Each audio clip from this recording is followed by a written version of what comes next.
ആണ് മനസ്സിലാക്കേണ്ടത്. പതിവ്രത കാത്ത് സംരക്ഷിച്ചപ്പോ അള്ളാഹു അതിനോടൊരു കുട്ടിയെ കൊടുത്തു. ആ കുട്ടി ആരാ? ഒരു പ്രവാചകൻ, സയ്യിദുനാ ഈസാ. അലക്കോ ഇല്ലല്ലോ, സയ്യിദുനാ ഈസാ. അങ്കൂസ് പോലും നോക്കും, അലൈഹിസ്സലാം കൊണ്ടുവാ ഫുഡ്. ഇത് കഴിഞ്ഞിട്ട് ചീരണി അതിലേക്ക് നോക്കിയിരിക്കുക. ഇപ്പൊ ഒന്നുമില്ല അനക്കം.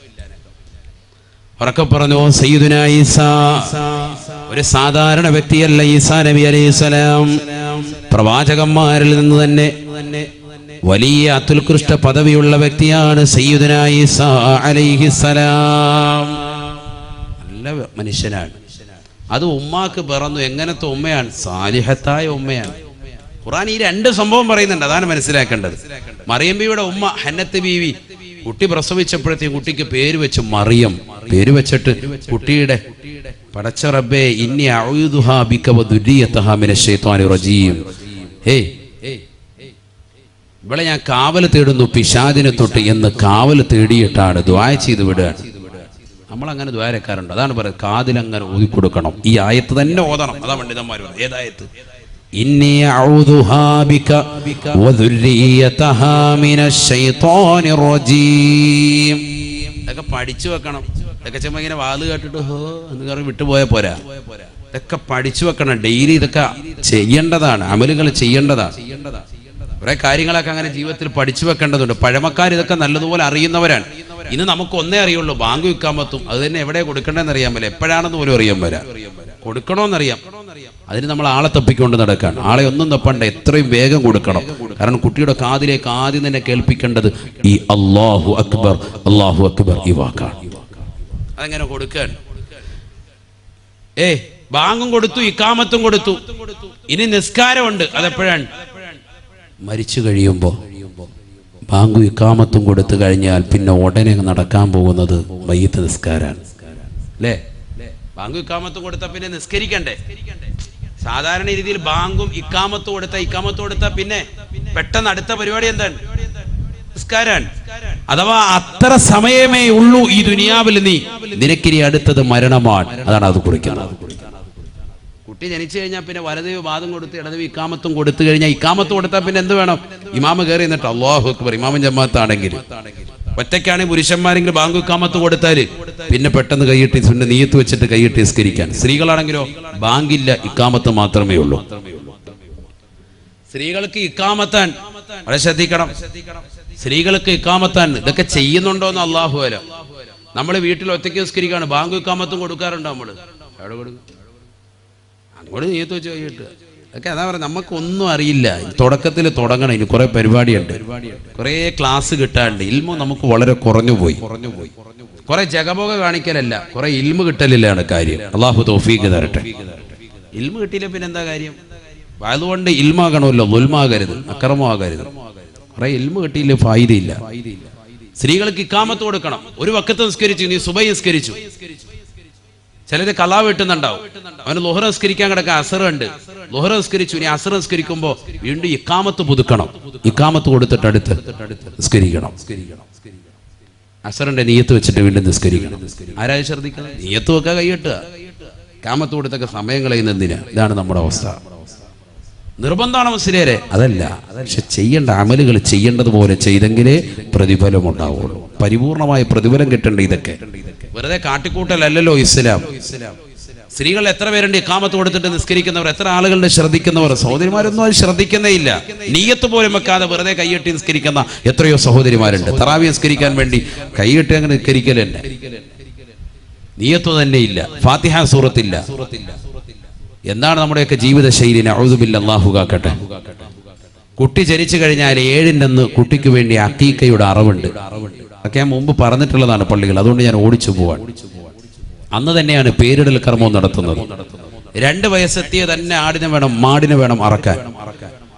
ആൺകുട്ടിയാണ് ജനിച്ചത് എങ്കിൽ 2 ആട് സുന്നത്തുണ്ട്.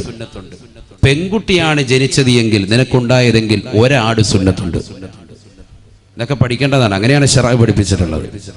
ഇനി അതല്ല, ഒരാൾക്ക് 1 ആടെ അറുത്തു കൊടുക്കാൻ സാധിക്കുകയുള്ളൂ. ആൺകുട്ടിയാണ് ജനിച്ചത്, ആയിക്കോട്ടെ, അത് അറുത്തു കൊടുത്തോളൂ. അങ്ങനെ തന്നെ ചെയ്യും. ഒരു പോത്തിനെ അറുത്തു കൊടുക്കാൻ കഴിവുള്ളവനാണ്, പോത്തിനെ അറുത്തു കൊടുക്കട്ടെ, ബിസ്മില്ല ചെയ്തോട്ടെ. പക്ഷെ 2 വയസ്സെത്തിയിരിക്കണം. ഇതിന് രണ്ടിനും നമ്മുടെ നാട്ടിലുള്ളതാകുന്ന ആടും മാടും ഒക്കെ 2 വയസ്സെത്തിയതാണെന്ന് എങ്ങനെ അറിയൂ ഉസ്താദേ? അത് അതിന്റെ കച്ചവടക്കാരോട് ചോദിക്കുക. കളവ് പറഞ്ഞാൽ അവനെ കാലെ കെട്ടിയിട്ട് പടച്ചോൻ ശിക്ഷിച്ചോളും. കളവ് പറയുന്ന ആളുകൾ അനവധിയാണ് ആ വിഷയത്തിൽ. അഊദു ബില്ലാഹി, അല്ലാഹു ആക്കട്ടെ. ഉളുഹിയ്യത്തിന്റെയും മറ്റും ആടുമൊക്കെ പോത്തിനെയൊക്കെ വാങ്ങാൻ പോകുമ്പോൾ ചോദിക്കാണ്ട് ഇതെങ്ങനെയാണെന്ന് ചോദിച്ചു കഴിഞ്ഞാൽ വയസ്സെത്തിയതാ ധൈര്യമായിട്ട് എടുത്തോ. കാരണം കച്ചവടം നടക്കാൻ വേണ്ടി കളവ് പറയുന്നവർ ധാരാളം ആളുകളുണ്ട്. അവരെ അശ്രദ്ധ പതിപ്പിച്ചുകൊണ്ടാണ് ആ പറയുന്നത്. വളരെ ഗൗരവമുള്ള വിഷയമാണ്. അറിവില്ല എങ്കിൽ അറിവില്ല എന്ന് പറയണം. അറിവുണ്ട് എങ്കിൽ അതനുസരിച്ചിട്ടേ കച്ചവടം ചെയ്യാവുള്ളൂ. കച്ചവടത്തിന് കൃത്രിമത്വം കാണിച്ചാൽ അദാബാണ്. അല്ലാഹു ആക്കട്ടെ. അക്കീക്ക, എൻ്റെ മകൻ മുഹമ്മദിന്റെ പേരാണോ അവരുടെ പേര്, ആ പേരിട്ടിട്ട് എൻ്റെ മകൻ ഇന്ന ആളുടെ സുന്നത്തായ അക്കീക്കയാണിത് എന്ന് കരുതി നിയ്യത്ത് ചെയ്തിട്ട് വേണം അറവ് നടത്താൻ. ഇസ്മിദല്ലി മുസ്ലിമായ വ്യക്തി അറവ് നടത്തുന്നു. വാപ്പ തന്നെ കഴിയുമെങ്കിൽ അറവ് നടത്തി, ഇല്ലെങ്കിൽ ഒരാളെ ഏൽപ്പിക്കൻ. ചെയ്യുന്നവൻ ആരായിരുന്നാലും മുസ്ലിം ആയിരിക്കണം. വളരെ ശ്രദ്ധിക്കേണ്ടതാണ്. അറവ് വെട്ടുന്നവനൊക്കെ മിക്ക ആളുകളും, അറവ് അഥവാ അറക്കുന്ന മിക്ക ആളുകളും ചിലപ്പോൾ അമുസ്ലിമികൾ ഉണ്ടാകും. അവരെ കൊണ്ട് അറപ്പിക്കാൻ പാടില്ല. അറവ് ശ്രദ്ധിക്കണം. അറവ് മുസ്ലിം ആയിരിക്കണം. വളരെ ശ്രദ്ധിക്കേണ്ടതാണ്. ബഹുമാനപ്പെട്ട ഇമാം ഗസാലി റഹ്മത്തുള്ളാഹി അലൈഹി പറയുന്നു, കുട്ടിക്കോടുള്ള കടമയിൽ രണ്ടാമത്തത്, കുട്ടി ജനിച്ചു എന്നറിഞ്ഞാൽ മധുരം നൽകലാണ്. അത് അദ്ദേഹം പറഞ്ഞൊരു കാര്യം. മധുരം നൽകുക. അന്നത്തെ ദിവസം തന്നെ നമ്മൾ എല്ലാവർക്കും അത് സാധാരണ കൊടുക്കാറുണ്ട്. മിഠായി, ലഡു എന്തെങ്കിലും നമ്മൾ നൽകും സന്തോഷത്തിൽ. ആൺകുട്ടിയാണോ പെൺകുട്ടിയാണോ ജനിച്ചത്, ഏതായിരുന്നാലും നമ്മൾ സന്തോഷം വെക്കുക. ആൺകുട്ടിയാണ് ജനിച്ചതിൽ അമിത ആഹ്ലാദം വേണ്ട, പെൺകുട്ടിയാണ് ജനിച്ചതിൽ അമിത ദുഃഖവും വേണ്ട. അത് ഒന്നാമത്തെ കണ്ടീഷനാണ്. 2 മധുരം നൽകുക. മൂന്നാമത്തത് കുട്ടിക്ക് നല്ല പേരിട്ട് കൊടുക്കുക. അവനെ ബാങ്കും ഇക്കാമത്തും കൊടുക്കുക. മൂന്നാമത്തത് അതാണ്, ബാങ്കും ഇക്കാമത്തും കൊടുക്കുക. നേരത്തെ പറഞ്ഞതുപോലെ വലത് കാതിൽ ബാങ്കും ഇടത് കാതിൽ ഇക്കാമത്തും. നാലാമത്തത് അദ്ദേഹം പറയുന്നു, കുട്ടിക്ക് നല്ല പേരിട്ട് കൊടുക്കുക. മനോഹരമായ പേര് കുട്ടിക്ക് നൽകുക, അനിവാര്യമാണ്. അഞ്ചാമത്തത് കുട്ടിക്ക് ദീൻ നൽകുക. ഉടനെയല്ല, കുട്ടി വളർന്ന് വലുതാകുമ്പോൾ ദീൻ കൊടുക്കുക. അവൻ അദബ് ശീലിപ്പിക്കുക. കുട്ടിയെ ചെറുപ്പം മുതലേ അദബ് ശീലിപ്പിക്കണം. ബഹുമാനപ്പെട്ട അലി റളിയല്ലാഹു അൻഹു പറഞ്ഞു 3 കാര്യങ്ങൾ വളരെ ഗൗരവത്തിലെടുക്കേണ്ട വിഷയമാണ്. അദ്ദേഹം പറഞ്ഞു, 1 വയസ്സ് മുതൽ 7 വയസ്സ് വരെ, അഥവാ കുട്ടി ജനിച്ചത് മുതൽ 7 വയസ്സ് വരെ മാതാപിതാക്കൾ കുട്ടികളോടൊപ്പം കളിക്കണം. ലാഇബുഹും സബ്അ, അലി റളിയല്ലാഹു അൻഹു വാക്കാണ്. 7 വയസ്സ് വരെ കുട്ടിയോടൊപ്പം വാപ്പയും ഉമ്മയും ശരിക്ക് കളിതമാശയിൽ ഏർപ്പെടണം. അവനെ കളിപ്പിക്കുക, പന്ത് കളിപ്പിക്കുക, മറ്റു കാര്യങ്ങളൊക്കെ. ആ സമയത്ത് ഉസ്താദെ പ്രതിമകൾ അനുവദനീയമാണോ? ചെറിയ രീതിക്കുള്ള പ്രതിമകളൊക്കെ വെച്ചിട്ട് ചിലപ്പോൾ നമ്മൾ കളിപ്പാട്ടങ്ങൾ വെച്ച് കൊടുക്കും. അത് അനുവദനീയമാണോ? പറ്റുന്നതാണ്. കുറേ പേരുടെ സംശയങ്ങളുടെ ഒരു ഉത്തരമാണ് ഈ വാത് കേട്ടോ. ചില ആളുകൾ ഒരുപാട് ക്വസ്റ്റ്യൻ ചോദിച്ചിട്ടുണ്ട്. അതിനുള്ളൊരു ഉത്തരമാണ് ഈ നൽകുന്നത്. പ്രത്യേകിച്ച് സഹോദരിമാർ, കളിപ്പാട്ടങ്ങൾ കൊടുക്കാൻ പറ്റുമോ കുട്ടികൾക്ക്? കളിപ്പാട്ടം കൂടെ അവരുടെ പ്രായം അതാണ്. സ്വർണം നൽകാൻ പറ്റുമോ പുരുഷന്മാർക്ക്? വകതിരി വെത്തുന്നത് വരെ കൊടുക്കാമെന്ന് പറഞ്ഞ പണ്ഡിതന്മാർ ഷാഫി മദ്ഹബിലുണ്ട്. കുട്ടിക്ക് വകതിരി വെത്തുന്നൊരു പ്രായം വരെ, അതുപോലെ 5 വയസ്സ് വരെ 6 വയസ്സ് വരെയൊക്കെ ആൺകുട്ടികൾക്ക് സ്വർണം ധരിപ്പിക്കുക. അതാണല്ലോ മസല. സ്വർണം ധരിപ്പിക്കാൻ പറ്റുമോ? കുട്ടിക്ക് നമ്മൾ കയ്യിൽ ചെയിനിട്ട് കൊടുക്കുമല്ലോ, കാല് കെട്ടിക്കൊടുക്കും, വള സ്വർണത്തിന്റെ തള കെട്ടിയിട്ട് കൊടുക്കും. പറ്റുമോ? പറ്റും. ഒരു 5-6 വയസ്സ് വരെ പറ്റുമെന്നാണ് പണ്ഡിതന്മാർ. ആൺകുട്ടികളുടെ, പെൺകുട്ടികൾ എന്തായാലും പറ്റും. ഇലാ യൗമിൽ ഖിയാമ പറ്റും. പക്ഷെ അന്ന് അമിതമാക്കണ്ട. ചിലർ നെഞ്ചത്ത് വലിയൊരു സംഭവം, കയ്യിൽ 2 കയ്യിലും ഉണ്ട്, കഴുത്തേലും ഉണ്ട്, ചെവിയിലും ഒന്നായിട്ട് അങ്ങ് ഇട്ട് കൊടുത്തിരി. അങ്ങനെ വേണ്ട. ഇപ്പൊ ഏറ്റവും വലിയ അപകടം ഉള്ളത് സ്വർണം പരമാവധി പുറത്ത് കാണിക്കുന്നതാണ് ഏറ്റവും വലിയ അപകടം. പ്രത്യേകിച്ച് കുട്ടികളെ തട്ടിക്കൊണ്ടുപോക്ക് ഇപ്പൊ വല്ലാതെ വർദ്ധിച്ചിരിക്കുകയാണ്. അവരുടെ കിഡ്നി എടുക്കുക, ലിവർ എടുക്കുക, പല പരിപാടികളുണ്ട്.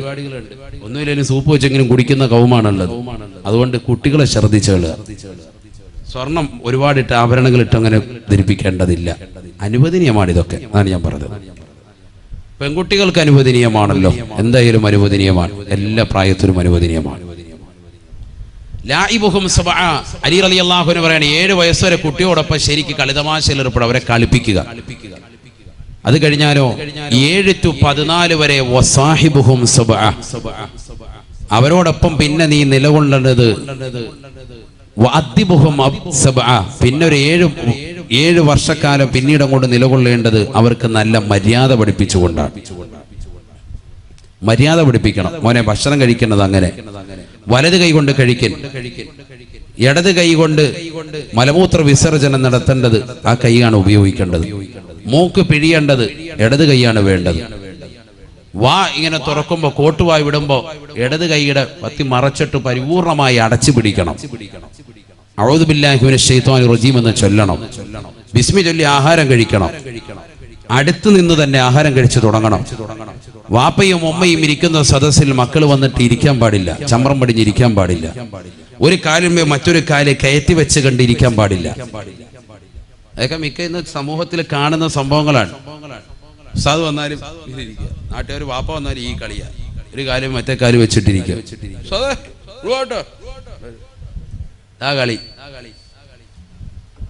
ഉസ്താദെന്നല്ല, എവിടെ ആയാലും പാടില്ലല്ലോ. നമ്മളെ ശ്രദ്ധിക്കാൻ അതബ് കെട്ട ഇരുത്താണത്. നിങ്ങൾ മനസ്സിലാക്കി, നിങ്ങളെ ഭയങ്കര വില വെച്ചെന്ന് നമ്മുടെ മനസ്സിൽ എന്നാന്നറിയോ? പടിജാഹിലാണല്ലോ റബ്ബ് ഇരിക്കുന്നത് എന്നുള്ള ചിന്ത അപ്പോഴേ മനസ്സ് വന്നു കഴിഞ്ഞു. നമ്മൾ ഇന്ന് കണ്ടത് പടിജാഹിലിനെയാണല്ലോ.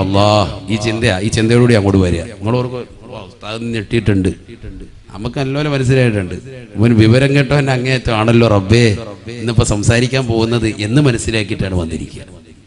കാലുമ കാര്യം ഏറ്റി വെച്ചിരിക്കുക.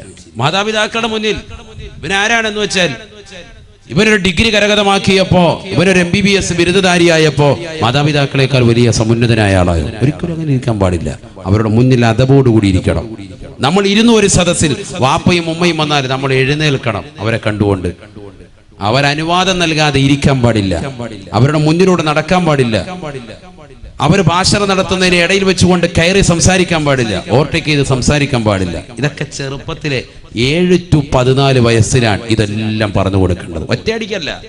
7 വയസ്സ് കഴിഞ്ഞ് നമ്മൾ 8ലേക്ക് എത്തിയുള്ളൂ. അവന് ഇരുതടാ, കുറെ കാര്യങ്ങൾ പറയാനുണ്ട് കേട്ടോ. കഴിക്കേണ്ടതേ ഇങ്ങനെ കഴിക്കാം പാപ്പ കണ്ട. എന്നിട്ട് അവന്റെ മീനുമൊക്കെ എടുത്തിട്ട്, നെയ്മീനുമൊക്കെ എടുത്ത് കണ്ട. ചില ആൾക്കാർ അങ്ങനെയുണ്ട്, മക്കളെ പഠിപ്പിക്കുന്ന. മക്കളതേ ഇങ്ങനെ വേണം കഴിക്കാൻ മീന്, അവന്റെ മീനെടുത്ത് തിന്നുകൊണ്ടിരിക്കുക. അങ്ങനെ എല്ലാം കൂടി ഒറ്റ ദിവസം ഇട്ട് പഠിപ്പിക്കാൻ നിൽക്കണ്ട. ഇതൊക്കെ ഘട്ടം ഘട്ടമായിട്ട് ഇതൊക്കെ സമയം ഉണ്ടാവും. മക്കളുടെ പിറകെ നിൽക്കാൻ വയ്യെങ്കിൽ നിങ്ങൾ ഈ പണിക്ക് പോകണ്ട. അതാണ് ഒറ്റ വാക്കി പറഞ്ഞാല്. മക്കള് പിഴയ്ക്കുമെന്ന് പേടിയുണ്ടോ? എന്നാ പിന്നെ ഈ പരിപാടിക്ക് നിൽക്കണ്ട. മക്കള് സാലിഹാകണമെങ്കിൽ അവരുടെ പിറകെ കൂടണമെന്നാണ് അലി റളിയല്ലാഹു അൻഹു പറയും. അതിന് 1 to 7 വയസ്സുവരെ ശരിക്ക് കളിപ്പിക്കണം. മക്കളെ കളിതമാശ തന്നെ വിടണം. അവരെ വെറുതെ അങ്ങ് വിട്ടേക്ക്. അവരുടെ പരിപാടി അത് തന്നെയാണ്. ആ സമയത്ത് അവരെ നോവിക്കാനോ ഇടിക്കാനോ. ചില ആളുകളുണ്ട് 2 വയസ്സെത്തുമ്പോഴേ തന്നെ മക്കളെ അങ്ങോട്ട് ഇടിക്കുക. മൂത്രം ഒഴിക്കാൻ സ്വയമേ കഴിയിക്കണം. മൂത്രം ഒഴിക്കാൻ മുട്ടിയെ പറഞ്ഞോണം. എന്നിട്ട് നീ മൂത്രം ഒഴിച്ച എന്ന് പറഞ്ഞാൽ അവനെ അങ്ങോട്ട് ഇടിക്കുക. അങ്ങനെ ചെറുപ്പത്തിലെ ചെയ്ത എത്രയോ കുട്ടികൾ പെട്ടെന്ന് തന്നെ അസുഖം വന്നു പോയിട്ടുണ്ടെന്നറിയോ? എത്രയോ പെൺകുട്ടികൾക്ക് വലിയ വിഷയമാണത്. മൂത്രം ഒഴിച്ചുകൊണ്ട് നമ്മൾ ഇരിക്കുന്നത് കാണുന്ന സമയത്ത് തന്നെ നമ്മൾ പേടിപ്പിക്കുക. റസൂലുള്ളാഹി സ്വല്ലല്ലാഹു അലൈഹി വസല്ലം തങ്ങൾ ശക്തമായി എതിർത്തതല്ലേ? യഹൂദിയായ ഒരു മനുഷ്യൻ ഹബീബായ റസൂലുള്ളാഹി സ്വല്ലല്ലാഹു അലൈഹി വസല്ലം തങ്ങളുടെ പള്ളിയിലേക്ക് വരുകയാണ്. റസൂലുള്ളാഹി സ്വല്ലല്ലാഹു അലൈഹി വസല്ലം തങ്ങളുടെ മദീന പള്ളിയിൽ വന്നിരുന്നു കൊണ്ട് കാഷ്ടിക്കുകയാണ്. അഷ്റഫുൽ ഖൽഖ് സ്വല്ലല്ലാഹു അലൈഹി വസല്ലം തങ്ങളും കൂട്ടരും കടന്നു വരുകയാണ്. ബഹുമാനപ്പെട്ട റസൂലുള്ളാഹി സ്വല്ലല്ലാഹു അലൈഹി വസല്ലം തങ്ങളുടെ സ്വഹാബത്ത് അദ്ദേഹത്തിന്റെ തലവെട്ടാൻ വേണ്ടി വാൾ ഊരുകയാണ്. ഉറയിൽ നിന്ന് വാൾ ഊരുന്നത് കണ്ടപ്പോ അല്ലാഹുവിന്റെ റസൂൽ തടുക്കുകയാണ്. സ്വഹാബാ, പാടില്ല സ്വഹാബാ, പാടില്ല സ്വഹാബാ. എല്ലാരും മാറ്റി നിർത്തി. അദ്ദേഹം മലമൂത്ര വിസർജനം കഴിഞ്ഞു. അവിടുന്ന് എഴുന്നേറ്റ് അദ്ദേഹം പോകുമ്പോ അദ്ദേഹത്തെ വിളിച്ചിട്ട് പറഞ്ഞു, ഇത് ഞങ്ങളുടെ ആരാധനാലയമാണ്, ഇതിനകത്ത് മേലിൽ ഇത്തരത്തിൽ ചെയ്യാൻ പാടില്ല. അദ്ദേഹം അത് കേട്ടു. ആളുകൊണ്ട് ഇങ്ങനെ നിൽക്കുക. ഉമർ റളിയല്ലാഹു അൻഹു ഉൾപ്പെടെയുള്ളവര്. അദ്ദേഹത്തെ ഒന്നും ചെയ്തില്ല. സഹാബത്ത് ചോദിച്ചു, എന്താ നബിയെ കണ്ടത്? ഒരു അവിശ്വാസിയായ മനുഷ്യൻ പള്ളിയുടെ അകത്തളത്തിൽ വന്നിട്ട് ഇങ്ങനെ കാഷ്ടിച്ചിട്ട് അവനെ വെറുതെ വിടുകയാണോ? നമ്മളാണ് വെച്ചേക്കോ? മുത്തുനബി സല്ലല്ലാഹു അലൈഹി വസല്ലമ തങ്ങൾ പഠിപ്പിക്കുകയാണ്. 2 കാരണങ്ങളുണ്ട്. അതിന് 2 കാരണങ്ങളുണ്ട്. ഒന്ന്, അദ്ദേഹം അങ്ങനെ മലമൂത്ര വിസർജനം നടത്തി തുടങ്ങുന്നതിനിടയിൽ നമ്മൾ വന്നിട്ട് ഇവിടെ പറ്റത്തില്ല എന്ന് പറഞ്ഞാല് അയാളൊരു ഒറ്റ ഓട്ടം ഓടും. ഓടുന്ന വഴിക്ക് മൊത്തത്തിൽ തൂറി ആകെ ഹറാക്കാക്കി വിളിക്കിറങ്ങിയിട്ടാവും പോവുക. അല്ലേ? ശരിയല്ലേ? അവിടെ മുഴുവനാവും. പിന്നെ കഴുകാൻ മൊത്തത്തിൽ ഓടണം. ഓസം പിടിച്ചോണ്ട് പുറകെ നടക്കണം. ഇതാകുമ്പോ ഒരിടത്ത് തന്നെ ഉള്ളൂ, എളുപ്പമുണ്ട് പരിപാടി. എന്താ? രണ്ടാമത്തെ കാരണമാണ് മർമ്മപ്രധാനം. 2, അദ്ദേഹത്തിന് പിന്നീട് ആരോഗ്യപരമായ പ്രശ്നങ്ങൾ ഉണ്ടാകും. സയ്യിദുനാ റസൂലുള്ളാഹി അറപ്പിക്കുമ്പോഴേ പെട്ടെന്ന് പാടില്ല എന്ന് പറയുമ്പോൾ ഇതിന്ന് മക്കൾ ഏറ്റവും കൂടുതൽ ചെയ്ത് നമ്മളാണ്. കല്യാണ വീട്ടിൽ പോയിട്ട് പറയാതെ നീ മൂത്രം ഒഴിച്ചു, എന്താ പരിപാടി കാണിച്ചു? വീട്ടിലെത്തുമ്പോൾ ചെവിയൊക്കെ പിടിച്ച് കറക്കിയിട്ട് തലക്കിട്ടൊക്കെ 2 അടിയൊക്കെ അടിച്ച് കുട്ടി പേടി തട്ടി ആകെ വിഷയമായി. പിന്നെ മൂത്രം ഒഴിക്കുമ്പോൾ പകുതിക്ക് ഇങ്ങനെ വിറച്ച് നിന്ന് പോവുക, അസുഖങ്ങളാകുക. നമ്മൾ അങ്ങനെയൊന്നും ധൃതി പിടിക്കണ്ട. അതൊക്കെ പതുക്കെ. ഈ ഇരിക്കുന്ന മിക്ക ആളുകൾ ഒരുപക്ഷെ 15 വയസ്സും കടന്നു മുള്ളിയിട്ടുള്ള ടീമുകളുണ്ടാവും കടക്കയിൽ, ഉറപ്പാണ്. എത്ര ആൾക്കാരുണ്ട്? 12, 10, 15 വയസ്സ് വരെയൊക്കെ കടന്നു മുള്ളിയിട്ട് അവസാനം ഓതി മന്ദിരിച്ച് കോഴിമുട്ട തലയെ വെച്ച് ഊതിയിട്ടാണ് ഇത് മാറിയിട്ട് തന്നെ ഉള്ളത്. അങ്ങനത്തെ ടീമുകൾ മക്കളെ കൊണ്ടുവന്ന് 1.5 വയസ്സാകുമ്പോഴേ മൂത്രം ഒഴിക്കുന്നു പറഞ്ഞില്ലെങ്കിൽ ഞാൻ ഇടിക്കുമെന്ന് പറയുന്നതിൽ എന്താ അർത്ഥം? ശ്രദ്ധിക്കേണ്ടതാണ്. ആരോഗ്യപരമായ മക്കളെ നമ്മൾ ശ്രദ്ധിക്കണ്ടേ? അതുകൊണ്ട് 7 വയസ്സ് വരെ മക്കളെ അങ്ങനെ വിട്. പഠിപ്പിക്കേണ്ട കാര്യങ്ങൾ ഓരോ പ്രായം എത്തുമ്പോൾ അവർക്ക് പക്വത വരുമ്പോൾ അങ്ങോട്ട് പറഞ്ഞു കൊടുക്കാം, അത് ശ്രദ്ധിക്കാം, വിഷയമല്ല. അവരോടൊപ്പം കളിതമാശയിൽ ഏർപ്പെടും. മനസ്സ് വിഷമിപ്പിക്കുന്ന ഒന്നും പാടില്ല ആ സമയത്ത്. അങ്ങനെ നിങ്ങൾ ചെയ്തു നോക്കിയേ. കുട്ടികൾക്ക് ഭയങ്കര സ്നേഹമാണ് വാപ്പായും ഉമ്മയും, പിന്നെ അവരെ ഒന്നും വിടൂല. നമ്മൾ 7 വയസ്സ് വരെ ശരിക്കും അങ്ങനെ നിന്ന് നോക്ക്. വാപ്പായും ഉമ്മയും അവർ വിടൂല. ഞാൻ ഇന്നലെ ജുമാ കഴിഞ്ഞിട്ട് തിരിച്ചു പോയില്ലല്ലോ, തിരുവനന്തപുരത്തായിരുന്നു വാഴ്. അത് കഴിഞ്ഞിട്ട് ഞാൻ തിരിച്ചു പോയിട്ടില്ല, പരിസരത്ത് തന്നെ നടന്ന് കറങ്ങായിരുന്നു. അങ്ങനെ ഞാൻ നിൽക്കുമ്പോൾ വീട്ടുകാരെന്നെ ഫോൺ ചെയ്തു. ഭാര്യ ഫോൺ ചെയ്തിട്ട് ചോദിച്ചു, എന്താ എപ്പോഴാണ് വരിക? ഞാൻ പറയും ഇന്ന് രാത്രിയിൽ കരുനാഗപ്പള്ളി വാദമുണ്ട്, അതുകൂടെ കഴിഞ്ഞിട്ടാകാം. അപ്പോൾ പറയുന്നു, മൂത്ത മകള് ഇന്നലെ ജുമാ കഴിഞ്ഞ് എൻ്റെ വാപ്പ സരി ഉസ്താദ് പള്ളിയിൽ നിന്ന് ജുമാ കഴിഞ്ഞ് തിരിച്ചു വന്നു. 2:30 ആയപ്പോൾ വീട്ടിലെത്തിയപ്പോൾ മകള് ചോദിച്ചു, അപ്പായി ഉസ്താദാണല്ലോ, അപ്പ പള്ളിയിൽ പോയിട്ട് വന്നല്ല, എന്നിട്ടെന്താ അബ്ബ വരാത്തെന്താ? അബ്ബ എന്നാണ് എന്നെ വിളിക്കുക. അബുനെന്ന് പറഞ്ഞാൽ വാപ്പ എന്നാണല്ലോ. അപ്പൊ അവളുടെ ഏറ്റവും എളുപ്പമാകുന്ന വാചകത്തിൽ അങ്ങനെ തന്നെ അങ്ങ് ശീലിപ്പിച്ചു, അബ്ബ എന്നാണ് വിളിക്കുക. അബ്ബ എന്താണ് വരാത്തത്? ഉമ്മയോട് ചോദിക്കാൻ, ഭാര്യയോട് ചോദിക്കാൻ. അപ്പൊ അവര് പറഞ്ഞു, അത് പ്രസംഗം ഉള്ളത് കൊണ്ടാണ്. അപ്പം വാപ്പാക്ക് പ്രസംഗം ഇല്ലേ? വാപ്പാക്ക് എന്താ പ്രസംഗം ഇല്ലേ? അതായത് കൊച്ചുകുട്ടിയുടെ കാരണം എന്തുകൊണ്ടാണ്? നമ്മൾ കുറച്ച് ദിവസങ്ങളെ ഉള്ളൂ എങ്കിലും നമ്മളോടുള്ള ഒരു സ്നേഹം അവരുടെ മനസ്സിലങ്ങനെ നിറഞ്ഞു നിൽക്കുകയാണ്. അതുകൊണ്ട് തന്നെ അവർ കുറച്ച് സമയം നമ്മളെ കാണാതാകുമ്പോൾ പള്ളിയിൽ നിന്ന് മറ്റുള്ളവരൊക്കെ വന്നിട്ട് പോലും എൻ്റെ വാപ്പ എന്തുകൊണ്ട് വന്നില്ല എന്നുള്ള ചിന്ത അവരുടെ മനസ്സിലേക്ക് പെട്ടെന്ന് കടന്നു വരികയാണ്. അവരുടെ മനസ്സിൽ അതാണ് ചിന്ത. എന്തുകൊണ്ട് മറ്റുള്ളവരൊക്കെ പള്ളിയിൽ നിന്ന് വന്നിട്ടും എൻ്റെ വാപ്പ എന്തുകൊണ്ട് വന്നില്ല? അതാണ് ചിന്തിക്കേണ്ടത്. നമ്മൾ കൊടുക്കുന്ന സ്നേഹം എത്രത്തോളം ഉണ്ടോ അതിനനുസരിച്ച് തിരിച്ചും കിട്ടും. അങ്ങനെയാണ് മക്കൾ. എൻ്റെ ജീവിതത്തിൽ കൂടുതൽ അവരെ കിട്ടൂല, കാരണം നമ്മൾ ഈ വാതിന് വേണ്ടി ഇങ്ങനെ ഓട്ടമാണ്. ഇപ്പം ഇന്നിപ്പോൾ രാത്രി ചെന്നാൽ കുട്ടികൾ എന്തായാലും ഉറക്കമായിരിക്കും. രാവിലെ കുട്ടികൾ എഴുന്നേൽക്കുമ്പോൾ ചിലപ്പോൾ ഞാൻ സുബഹി കഴിഞ്ഞിട്ട് ചിലപ്പോൾ ഇച്ചിരി നേരം ഉദയം കഴിയുമ്പോൾ ചിലപ്പോൾ കടക്കും. ആ സമയത്ത് ഇനി കടക്കാൻ പറ്റുള്ളൂ. സുബഹി എടുത്തോട്ട് ഇനി ചെല്ലുക. അപ്പോൾ എന്തായാലും ഒരു 11 മണിയാകുമ്പോൾ എഴുന്നേറ്റ് കഴിഞ്ഞാൽ പിന്നെ എനിക്ക് പോകേണ്ട ടൈമായി. നാളെ എനിക്ക് പുതിയകാവ് എന്ന് പറയുന്ന കരുനാഗപ്പള്ളിയിലല്ല, പുതിയകാവ് എന്ന് പറയുന്നതുകൊണ്ട് സ്ഥലമുണ്ട്, തൃശ്ശൂർ ജില്ലയിലെ കയ്പമംഗലത്തിനടുത്തുള്ള പ്രദേശമാണ്. അവിടെയാണ് നാളത്തെ വായത്. അപ്പോൾ ഇവിടുന്ന് ഒരു 5 മണിക്കൂർ ട്രാവലുണ്ട്. നാളെ എനിക്ക് അങ്ങോട്ട് പോകണം. മറ്റന്നാൾ പിന്നെ അവിടുന്ന് എനിക്ക് വെളിയങ്കോട് ഉമർ ഖാദിർ റളിയല്ലാഹുവിന്റെ മക്കാമിന്റെ പരിസരത്താണ് പ്രഭാഷണമുള്ളത്. അപ്പോൾ അവിടുന്ന് അങ്ങോട്ട് പോകണം. ഇങ്ങനെ ഓട്ടം കഴിഞ്ഞെല്ലാം വരുന്നത് വ്യാഴാഴ്ച ആയിരിക്കും വരുന്നത്. വന്നു കഴിഞ്ഞ് വെള്ളിയാഴ്ച രാവിലെ പിന്നെ നേരെ ഇങ്ങോട്ട് വരികയാണ്. ഇങ്ങനെ പലപ്പോഴും മക്കളുമായിട്ടുള്ള സംവാദം വളരെ കുറവാണ് കിട്ടാറുള്ളത്, എങ്കിലും പരമാവധി ശ്രദ്ധിക്കാറുണ്ട്. ഞാൻ പറഞ്ഞു വന്നത്, നമുക്ക് കിട്ടുന്ന സമയം നമ്മളെപ്പോഴും വീട്ടിൽ തന്നെ ഉണ്ട്, നാട്ടിൽ തന്നെയുണ്ട്. ജോലി കഴിഞ്ഞ് അന്നന്ന് വീട്ടിൽ വരാനുള്ള സാഹചര്യമാണ് ഇരിക്കുന്ന അധികം ആളുകൾക്കുള്ളത്. എന്നിട്ടും നമ്മുടെ മക്കൾ ഒളിച്ചോടി പോവുകയാണെങ്കിൽ അഊദു ബില്ലാഹ്, അല്ലാഹു നമ്മളെ കാത്തുരക്ഷിക്കട്ടെ. മക്കളെ ശരിക്ക് സ്നേഹം കൊടുക്കുക. അതാണ് അലി റളിയല്ലാഹു പറഞ്ഞ വാക്കതാണ്. 7 വയസ്സുവരെ അവരെ പിടിക്കുക, ശരിക്ക് പിടിക്കുക. പാപ്പായി ഉമ്മായി രണ്ടുപേരും കൂടുക, കളിപ്പിക്കുന്നതിൽ മക്കളോടൊപ്പം കൂടുക. അതാണ് അവരുടെ പുറകെ നിൽക്കുക. പാപ്പ വലിയ പ്രായം ചെന്ന വ്യക്തിയാണെന്ന് പറയും മാറി നിൽക്കണ്ട, പന്ത് കളിക്കാൻ അവരുടെ കൂടെ കൂടണം. ഹബീബായ റസൂലുള്ളാഹി സ്വല്ലല്ലാഹു അലൈഹി വസല്ലം തങ്ങളെ പരിചയമില്ലയോ? അഷ്റഫുൽ ഖൽഖല്ലയോ, ലോകത്തിന്റെ നായകനല്ലയോ? എത്രയേറെ പ്രശ്നങ്ങൾ അല്ലാഹുവിന്റെ റസൂൽ അവിടുന്ന് പരിഹരിച്ച വ്യക്തിയാണ്. അന്താരാഷ്ട്ര കാര്യങ്ങളിൽ ഇടപെടുമ്പോൾ പോലും പ്രവാചകൻ തന്നെ കുടുംബത്തിന്റെ കാര്യം ഇടപെടുകയാണ്. ബഹുമാനപ്പെട്ട ഹസൻ ഹുസൈൻ റളിയല്ലാഹു അൻഹും ആരാണവർ? മുത്തുനബിയുടെ അനുയായികളല്ലയോ, അള്ളാന്റെ റസൂലിൻ്റെതാകുന്ന മക്കളല്ലയോ? ആ കൊച്ചുമക്കളെ റസൂലുള്ളാഹി സ്വല്ലല്ലാഹു അലൈഹി വസല്ലമ തങ്ങൾ അവരെ തോളിലിരുത്തിക്കൊണ്ട് കളിപ്പിക്കുകയാണ്. ബഹുമാനപ്പെട്ട ഉമർ റളിയല്ലാഹു തആല ഒരിക്കൽ അവരെ കാണുകയാണ്. അള്ളാന്റെ റസൂലിനെ കാണുമ്പോ റസൂലുള്ള തലയിൽ ഇരുത്തിക്കൊണ്ട് കുതിര കളിപ്പിക്കുകയാണ്. ബഹുമാനപ്പെട്ട ഉമർ ഇബ്നുൽ ഖത്താബ് റളിയല്ലാഹു തആല പറയുകയാണ്, നിഅമൽ ഫറസു തഹ്തകുമാ, എത്ര നല്ല കുതിരയാണ്, എത്ര നല്ല കുതിരയാണ്. നിങ്ങൾ കുതിര പുറത്താണല്ലോ കയറിയിരിക്കുന്നത്, നിങ്ങളുടെ താഴെയുള്ളത് എത്ര മനോഹരമായ കുതിരയാണ്. അള്ളാന്റെ റസൂലുടനെ പുഞ്ചിരിച്ചുകൊണ്ട് പറയുകയാ, തന്റെ പിഞ്ചോമന മക്കളെ തോളിലെടുത്തുകൊണ്ട് കുതിര കളിപ്പിക്കുകയാണ്. കുതിര നടക്കുന്നത് പോലെ നടക്കുകയാണ്. അള്ളാന്റെ റസൂൽ ഉടനെ തന്നെ പറയുകയാണ്, വനിഅമൽ ഫാരിസാനിഹുമാ, ഉമറേ എത്ര നല്ല സവാരിക്കാരാണ് ഇവരെന്നറിയുമോ എന്ന് ഹബീബുനാ ശഫീഉനാ റസൂലുള്ളാഹി. ഞാൻ നല്ല കുതിരയാണ് എങ്കിൽ ആ കുതിരപ്പുറത്ത് മാന്യമായ രീതിയിൽ യാത്ര ചെയ്യാൻ അറിയാവുന്ന നല്ല രണ്ട് സവാരിക്കാരാണ് ഇവർ കേട്ടോ. സയ്യിദുനാ റസൂലുള്ളാഹി വനിഅമൽ ഫാരിസാനിഹുമാ സയ്യിദുനാ റസൂലുള്ളാഹി. നമ്മളാണെങ്കിൽ നമ്മുടെ വീട്ടിൽ നിന്ന് വരുമ്പോഴത്തേക്ക് നമ്മളിങ്ങനെ തോളത്ത് കളിപ്പിച്ചോണ്ടിരിക്കുക, ആയി നല്ല കുതിരയാണല്ലോ താഴെ കിടക്കുന്നത്. ഇങ്ങനെ പറഞ്ഞു കഴിഞ്ഞാൽ പിള്ളേരെ ചെവിക്ക് രണ്ടടി കൊടുക്കും, ഇറങ്ങണാവേ രണ്ട് ചാടിച്ച്. നബി ആ പരിപാടിയൊന്നും ഇല്ല, ഇതിന്റെ പുറകെ തന്നെ നിൽക്കുക. ആദരവായ റസൂലുള്ളാഹി സ്വല്ലല്ലാഹു അലൈഹി വസല്ലമ തങ്ങൾ നമസ്കരിക്കുകയാണ്.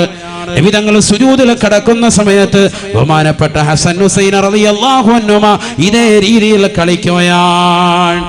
കാരണം നമസ്കാരത്തിലല്ലാത്തപ്പോൾ നബി ഇങ്ങനെ ചെയ്തിട്ടുണ്ട്. അപ്പൊ കുട്ടികൾക്ക് സുജൂദി കിടക്കുന്ന കണ്ടപ്പോ അവർക്ക് തോന്നി ആ കുതിരകളിയാണെന്ന്. ഓടി വന്ന് തോളത്ത്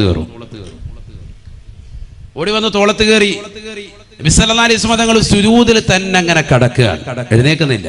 കാരണം എന്താ? അവർ കളിച്ചോട്ടെ, അവർക്ക് ഞാൻ എഴുന്നേക്കുമ്പോ അവർക്കൊരു ബുദ്ധിമുട്ടാകണ്ട, മറിഞ്ഞു വീഴണ്ട. അതിന് നബി സുജൂദിൽ കുറെ നേരം ദീർഘിച്ച് കിടന്നു.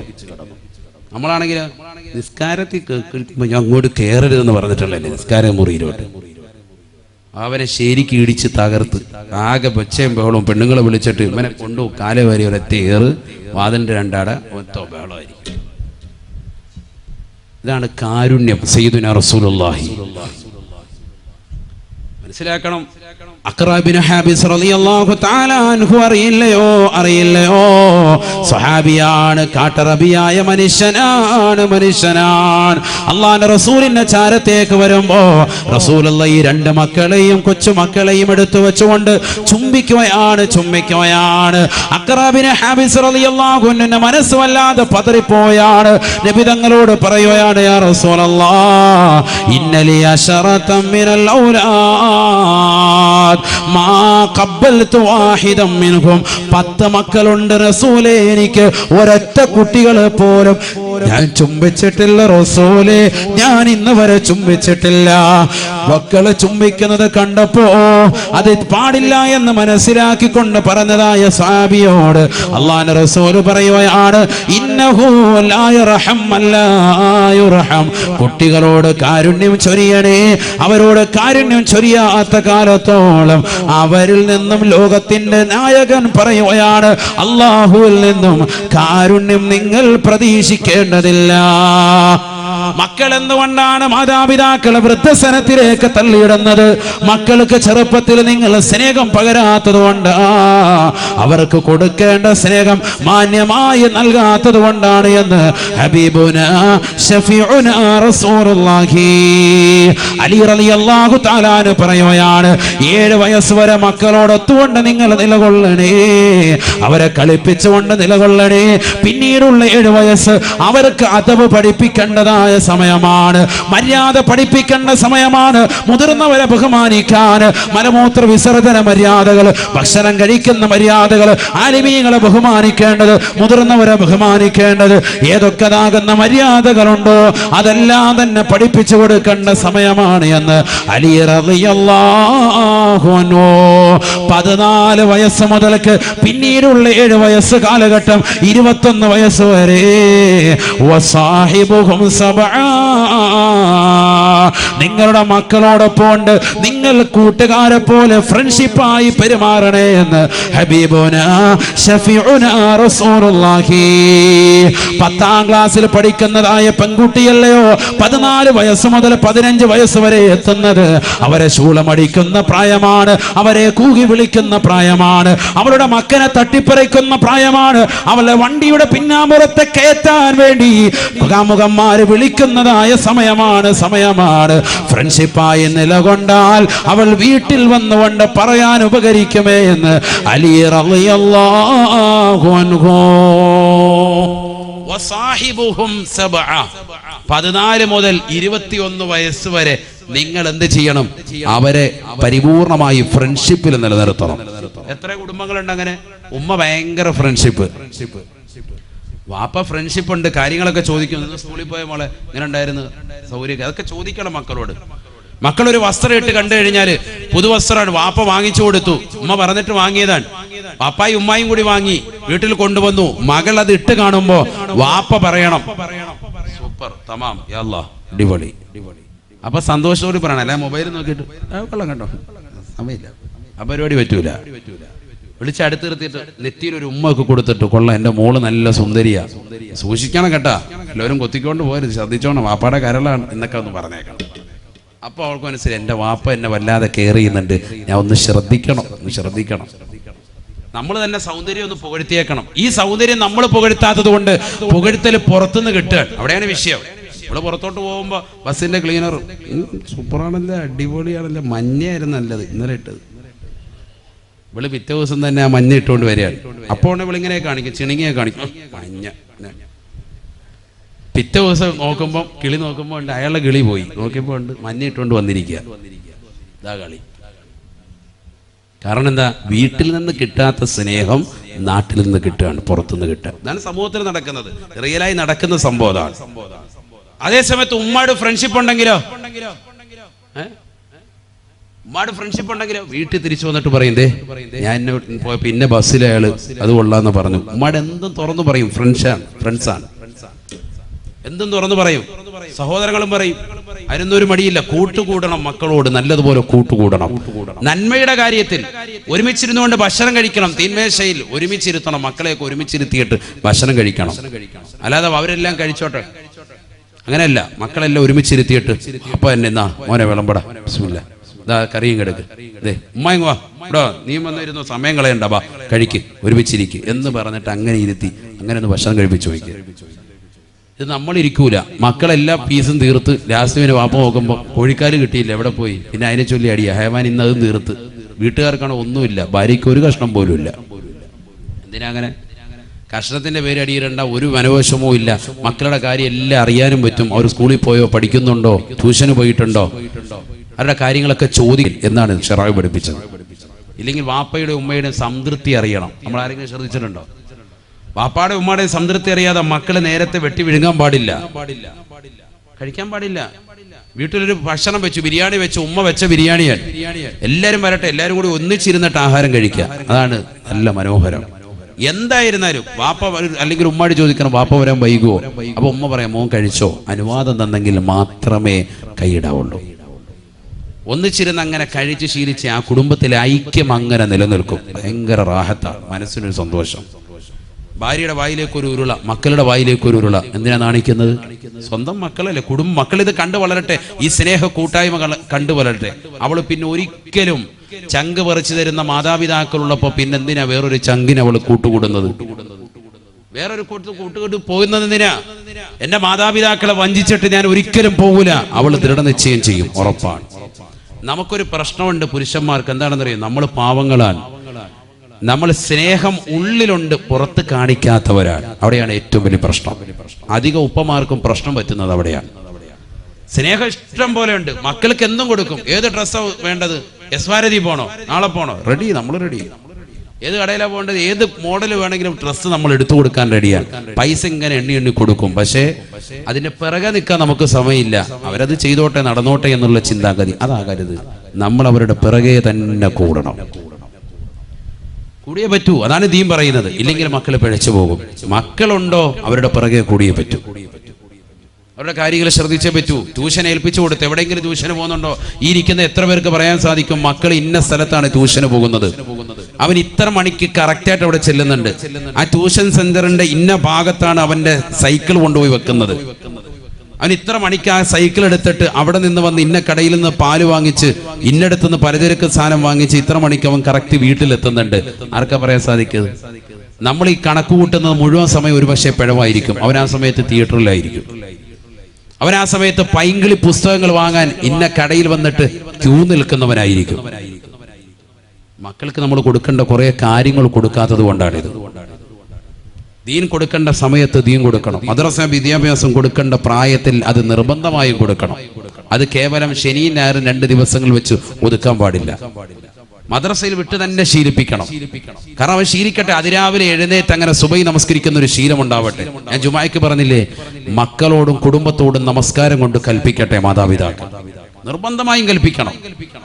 മക്കൾ അത് ബുദ്ധിമുട്ടായിട്ട് ഇറങ്ങിപ്പോയെങ്കിലോ അൽഹംദുലില്ലാ ഇറങ്ങിപ്പോയിക്കോട്ടെ. കാരണം നമ്മുടെ ചെലവിൽ കഴിയുന്നവരാണോ നിർബന്ധമായും 5 വഖത്ത് നമസ്കാരം നിലനിർത്തിയേ പറ്റൂ. അത് ചെറുപ്പം മുതലേ അങ്ങനെ ശീലിപ്പിക്കണം. നിർബന്ധമാണ്. ഭാര്യയോടും പറയണം നിസ്കരിച്ചേ പറ്റൂ. സുബഹി മുതൽ ഇശാ വരെയുള്ള മുഴുവൻ നമസ്കാരങ്ങളും ശ്രദ്ധ പതിപ്പിച്ചേ പറ്റൂ. ശുദ്ധി ഉണ്ടോ നമസ്കാരം നിർബന്ധമാണ്. അങ്ങനെ ശ്രദ്ധിക്കണം. ഹബീബുനാ റസൂലുള്ളാഹി സ്വല്ലല്ലാഹു അലൈഹി വസല്ലമ തങ്ങൾ പറയുകയാണ്, ഫത്തഖു ദുനിയാ വത്തഖു നിസാ. ഈ ദുനിയാവിൽ അല്ലാഹു സുബ്ഹാനഹു വ തആല നിങ്ങളെ പ്രതിനിധികളായി നിശ്ചയിച്ചിരിക്കുകയാണ്. ഇത് ഭൗതിക ലോകമാണ്, ആഡംബരത്തിന്റെ ലോകമാണ്, ആസ്വാദനങ്ങളുടെ ലോകമാണ്. അതിലേക്ക് നിങ്ങൾ മുറുകെ പോകരുതേ. ഈ ഭൗതിക ലോകത്തിന്റെ ആഡംബര ആസ്വാദനങ്ങളിൽ നിങ്ങൾ മുഴുകി പോകരുതേ. നിങ്ങൾ പരിപൂർണമായി നിലകൊള്ളണേ. നിങ്ങൾ ഭൗതിക ലോകത്തെ സൂക്ഷിക്കണേ. വത്തഖുന്നിസാ, അന്യ സ്ത്രീകളുമായിട്ടുള്ള ഇടപെടലുകൾ സൂക്ഷിക്കണേ. എത്രയോ കച്ചവടക്കാരുണ്ട്, എത്രയോ സഹോദരങ്ങളുണ്ട്. ആ കച്ചവട സ്ഥാപനങ്ങൾ ജോലി ചെയ്യാൻ വന്നിരിക്കുന്ന സഹോദരിമാരുമായി അടുത്തിടപഴകി പിഴച്ചു പോയവരില്ലയോ? സ്വന്തം ഭാര്യയെ മറന്നുകൊണ്ട് അന്യരാകുന്ന സഹോദരിമാരുമായി ചങ്ങാത്തം മുൽകിയതാകുന്ന എത്രയോ കച്ചവടക്കാരുണ്ട്. അവസാനം അവരുടെ സമ്പത്തും അവരുടെ സൗഭാഗ്യം മുഴുവനും എഴുതി വെക്കാതെ ഞാൻ പോകൂല എന്ന് ശാഠ്യം പിടിച്ചുകൊണ്ട്, ഇല്ലെങ്കിൽ നിങ്ങളോടൊപ്പം കടന്ന് ശരീരം പങ്കിട്ടതാകുന്ന ഫോട്ടോകൾ ഞാൻ ജനങ്ങളിലേക്ക് കാണിച്ചു കൊടുക്കുമെന്ന് പറഞ്ഞ് ബ്ലാക്ക് മെയിൽ ചെയ്തുകൊണ്ട് സമ്പത്ത് തട്ടിയെടുക്കുന്നതായ ഒരു യുഗത്തിലല്ലേ ഇന്ന് സമൂഹം നാകുന്നത്. അതുകൊണ്ട് അല്ലാഹുവിന്റെ റസൂൽ പഠിപ്പിക്കുകയാണ്, ഫത്തഖുദ്ദുനിയാ വത്തഖുന്നിസാ. ഈ ഭൗതിക ലോകത്തിന്റെ ആഡംബരങ്ങളിലേക്ക്, ആസ്വാദനങ്ങളിലേക്ക് നിങ്ങൾ എടുത്തു ചാടരുതേ. മക്കൾക്ക് കൊടുക്കുന്നതാകുന്ന മുഴുവൻ കാര്യങ്ങളിലും ഒരു ശ്രദ്ധ പതിപ്പിക്കണേ. അവരുടെ കൈകളിൽ ഒരു മൊബൈൽ ഫോൺ കണ്ടു കഴിഞ്ഞാൽ എവിടുന്നാണ് നിനക്കിതിന് പൈസ കിട്ടിയത്? അവരുടെ ശരീരത്തിൽ ഒരു പുതുവസ്ത്രം കണ്ടു കഴിഞ്ഞാൽ, നിനക്കറിയാത്ത രീതിയിൽ ഒരു ചെരുപ്പ് അവർ ധരിച്ചത് കണ്ടാലും ചോദിക്കാൻ നീ മടിക്കരുതേ. എവിടുന്നാണ് കിട്ടിയത് പൊന്നുമോളെ? മാതാപിതാക്കൾ ചോദിക്കേണ്ട കാലഘട്ടമാണ്. കാരണം എത്രയോ ചെറുപ്പക്കാരുണ്ട് വല വീശി പിടിക്കാൻ മുസ്ലിം സമുദായത്തിൽപ്പെട്ട സഹോദരിമാരുടെ ശരീരത്തെ നശിപ്പിക്കുവാൻ, അവരെ ഉന്മൂലനം ചെയ്യുവാൻ, അവരെ തേജോവധം ചെയ്യുവാൻ, അവരുടെ കുടുംബത്തിന്റെ സമ്പത്ത് കണ്ടിട്ട്, പ്രത്യേകിച്ച് കരുനാഗപ്പള്ളി ദേശത്തുള്ളതാകുന്ന ഒരുപാട് മുസ്ലിം സഹോദരങ്ങളുടെ അവരുടെ സാമ്പത്തിക സ്രോതസ് തിരിച്ചറിഞ്ഞുകൊണ്ട് വാപ്പ പ്രവാസ ലോകത്ത് കഷ്ടപ്പെടുന്ന മുഴുവൻ സമ്പാദ്യവും ഈ മകൾക്കുള്ളതാണെന്ന് തിരിച്ചറിഞ്ഞുകൊണ്ട് അവളെ പിഴപ്പിക്കാൻ വേണ്ടി ഒരുമിക്കുന്നതായ ഒരു കൂട്ടം ചെറുപ്പക്കാരുണ്ട്. അവർ ബൈക്കിന്റെ പിന്നാമ്പുറത്ത് നിന്റെ പ്രിയപ്പെട്ട പൊന്നുമോളെ കൊണ്ടുപോയാണ്. നീ അറിയാതെ എത്രയോ ഷോപ്പിംഗ് മാളിൽ കൊണ്ടുപോയി നിരങ്ങുകയാണ്. നീ അറിയാതെ എത്രയോ ബീച്ച് റോഡുകൾ കൊണ്ടുപോയി നിരങ്ങുകയാണ്. നീ അറിയാതെ എത്രയോ രാവുകളിൽ പരസ്യമായി രഹസ്യമായി ഫോൺ വിളിക്കുകയാണ്. നീ അറിയാതെ, നീ പോലും അറിയാതെ മൊബൈൽ ഫോൺ അവൾക്ക് ഇവൻ വാങ്ങിക്കൊടുത്തിട്ടുണ്ട്. നീ അറിയാതെ രാത്രിയുടെ യാമങ്ങൾ റൂമിനകത്തിരുന്നു കൊണ്ട് അവൾ കാമുകനുമായി ഫേസ്ബുക്കിലൂടെ വാട്സാപ്പിലൂടെ ചാറ്റിംഗ് നടത്തുന്നുണ്ട്. നീ അറിയാതെ IMIയിലൂടെ കണ്ടുവിളിക്കുന്നുണ്ട്. നീ അറിയാതെ അവളുമായി ചാറ്റിംഗ് നടത്തുന്നുണ്ട്. നീ അറിയാതെ രഹസ്യമായി വീഴ്ച നടത്തുന്നുണ്ട്. നീ അതിനു വേണ്ടി പോകുന്ന സമയത്ത് നിന്റെ വീടിന്റെ അകത്തളങ്ങളിൽ മോശമായ രീതിയിലുള്ളതായ സംഭവവികാസങ്ങൾ അരങ്ങേറുന്നുണ്ട്.